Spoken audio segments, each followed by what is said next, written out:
Hi, I'm Robert from the CIA Ops Academy. I'm here to talk to you today about driving Office 365 adoption. One of the key things that's overlooked by many people, especially technical people, when it comes to adopting or actually implementing new technologies is the belief that there is only a single path taken by all users from beginning to end. The reality is, in fact, that there are two very distinct paths. The first path is taken by those in the technical area. So their job typically is to install the product, get it up and running, handle all the licensing, and basically make the product work. The second audience is the user audience. These are the people who have to actually utilize the services and technology that have been implemented to help get their job done, to actually produce things for the business to generate a profit. Now, in many cases, the technical people tend to overlook the fact that users are not like them. They have different needs, they have different requirements, and they learn at different periods. Also, their goals are very different. A technical person is really aimed at solving a problem, getting things done, checking the boxes, and making it all work.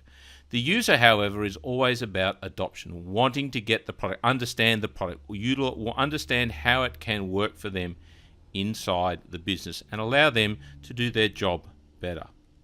Now, the way that these two different paths are brought together is via the creation of a suitable adoption plan.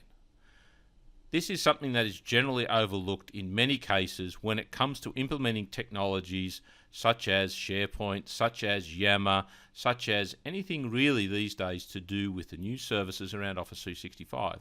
Why is that? Because users generally haven't seen these technologies. Users don't understand or have not seen how these technologies can be used and can help them in their day-to-day job.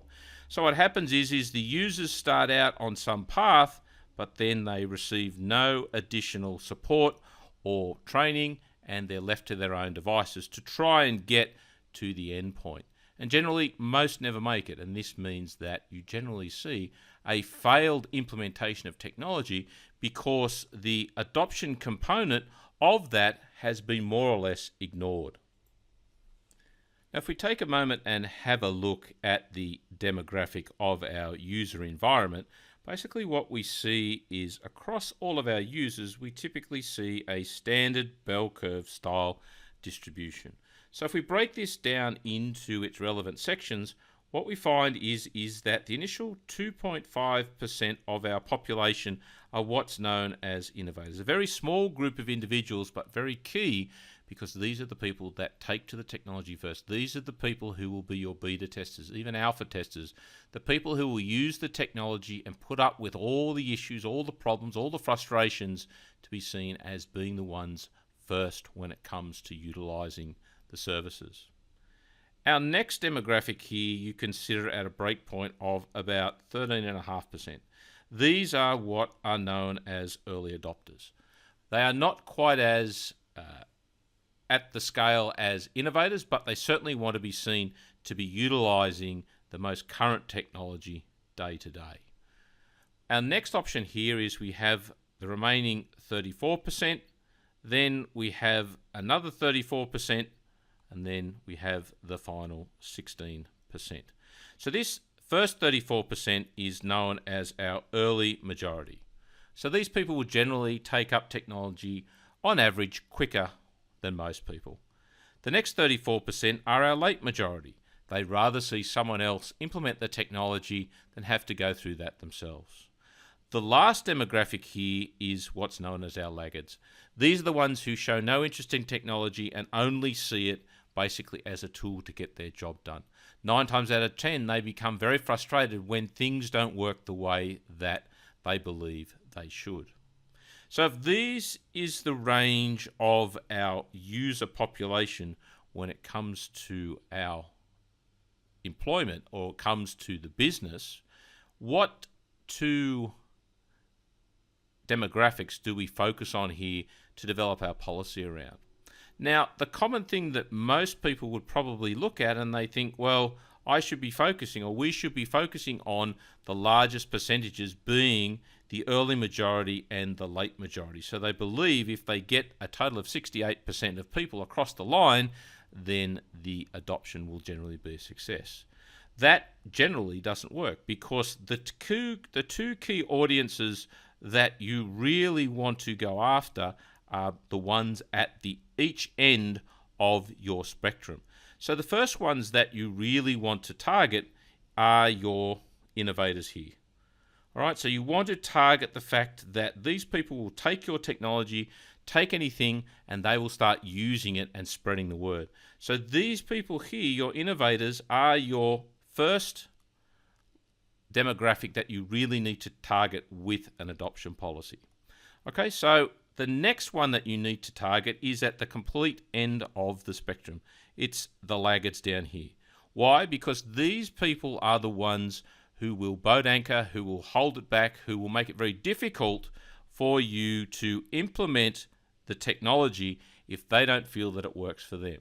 All right, so when it comes to implementing a adoption policy within your business, it's absolutely critical that you bookend the policy at one end with your innovators and at the other end with your laggards. So the idea here is by doing that, once you've solved the problem here and the problems here for these users, everybody else in between is simple because you've solved the two extremes. So when it comes to an adoption policy, again, don't think of the largest majority of users. Instead, think of the two extreme demographics and make sure that you create policies, and you'll probably have to create unique policies for each one of these audiences so that they can adopt the technology easily. So now let's talk about the audience motivations. Now that we've targeted both our innovators and our laggards as the two audiences we want to work on and understand when we come to developing adoption policy, how do we achieve that? So let's look at our innovators. What motivates an innovator? Well, it's very simple. Innovators are motivated typically by external reward. They're looking for prestige, they're looking for recognition, they're looking for people to say that, yes, you are very smart and you know this technology better than anyone else. On the other side, when we look at our laggards, what motivates them? The complete opposite. They're motivated by internal rewards, things like saving time, being more convenient, making things really simple. What's important to them? They're not particularly worried about other people's opinions. They're really worried about things for themselves, like time, convenience, and simplicity. So let's take that and let's have a look at our innovators. What sort of policies do we want to develop to help our innovators with adoption? Typically, a good strategy is train the trainer. The innovators are great to take the technology to the next level, take it to the next audience for you. So the idea here is you train your innovators, and then part of that requirement is that they go and train the early adopters. The early adopters go and train the early majority, and so forth down your population demographic. They need to create and share the knowledge they find. They love discovering new things. They love uncovering results and things that nobody else has found. But the trade-off for being allowed to do that should be that they need to create knowledge bases, articles, videos, screen captures on exactly the solutions that they find and share that information with the whole organization. Innovators also need to be given time to fiddle. One of the good examples of this is large companies like Google give employees a certain percentage of their time to work on any project that takes their fancy. Same thing here. Innovators have to be given the flexibility to play around with the product and discover the product and learn its innards and its outwards. And this means that part of their role inside of business has to be recognized as basically fiddling with the product.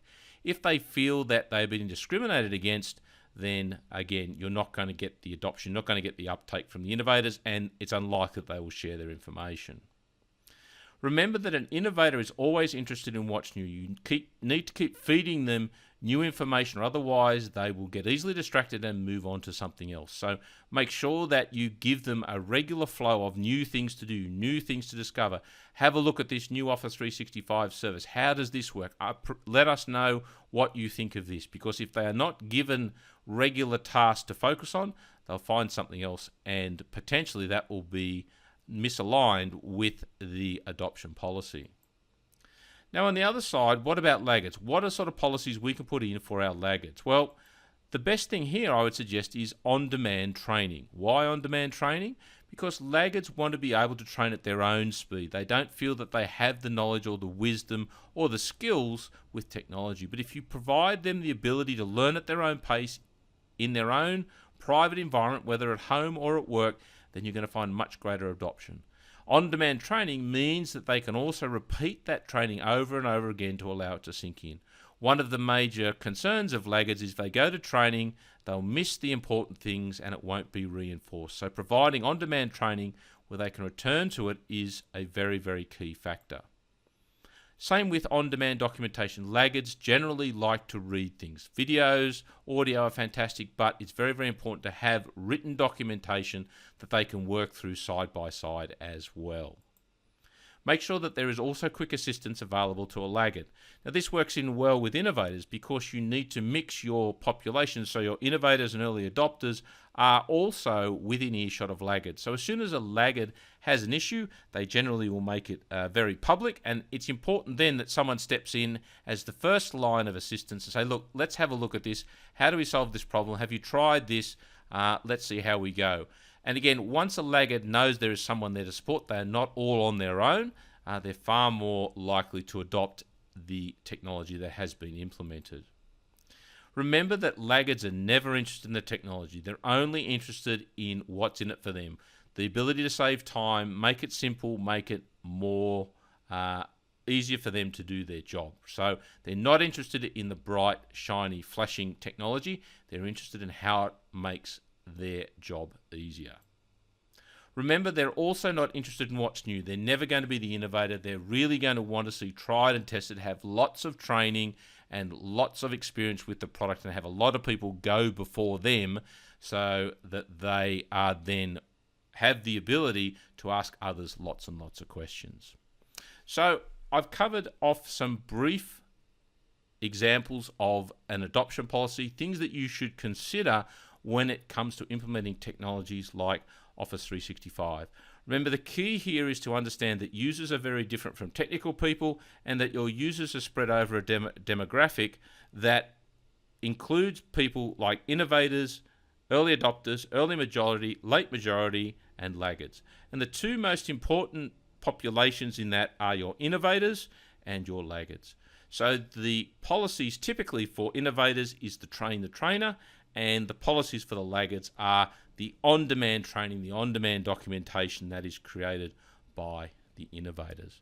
So I thank you very much for taking the time to listen to this presentation.